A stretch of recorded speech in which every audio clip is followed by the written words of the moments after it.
What advice do you give for the average person that's looking to invest their salary or their wages? Don't own US stocks. That's a simple strategy that you can act on. But what about S&P 500? No. Really? Yeah. And if you have a big position in US technology stock, my personal advice would be to sell it all. So how many years have you spent investing? 60 years. And what's the most amount of money you've ever managed of other people's money? 165 billion. And one of the things you're famous for talking about is this idea of bubbles. Yes, and bubbles always occur around the very most important ideas. So the railroads, everyone could see that it would change the world. The same with the internet, and everyone wanted to put their money in, and so they overinvested. But this is the problem. Eventually, they bust. And if you look at the great bubbles breaking of the past, you find that it's followed by really tough times, a miserable period for the economy. And the bigger the bubble, the bigger the bust. And now we're in the biggest investment bubble that arguably has ever occurred, AI. If you've not seen that amazing interview, go check it out at Diary of the CEO. His name is Benjamin Grantham. He runs an institutional investment firm in the US. He's 87 years old. This is a fantastic eye-opener. Shout out to him. He did a 2-hour interview at 87 years old. I'm sure some of you are wondering, what is a bubble?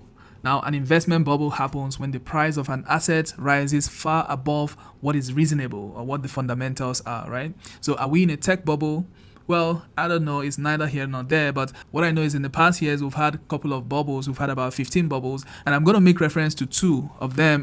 We had a bubble in 1929. I think it was the US stock market bubble. It led to the Great Depression. And of course, we had another bubble in the year 1995 leading up to 2000 is the dot-com bubble. I'm sure the question is, if we've had 15 bubbles, why is this one a big deal? The truth is that no bubble is good news, right? So you don't want to experience it because it leads to serious hardship, like he rightly mentioned there. But what I want to talk about today is how do we position ourselves not to be at the receiving end of this bubble. And I was watching a different interview by Ray Dalio, and he mentioned a few things. And one of them is, when you're investing, be very careful about using your portfolio to borrow funds, because when the bubble happens, the portfolio is going to come crashing and then it will force you to sell. Right, but if you're not borrowing with your portfolio, you might be able to just ride the bubble and then the market recovers and then you also come out good. That is what I think anyway. The second thing he rightly mentioned is around the leverage ETFs that we have in the market. You guys will know that we have a lot of covered call ETFs in the market right now, and some of them will promise you 2x returns, 3x returns.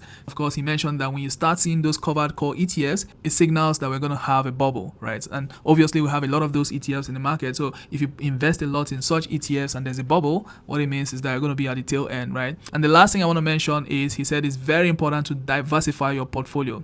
Now, when I'm building my portfolio, I always like making reference to Ray Dalio's portfolio. I think it's called the all-weather portfolio right there, right? So one of the things he did was that he diversified his investment.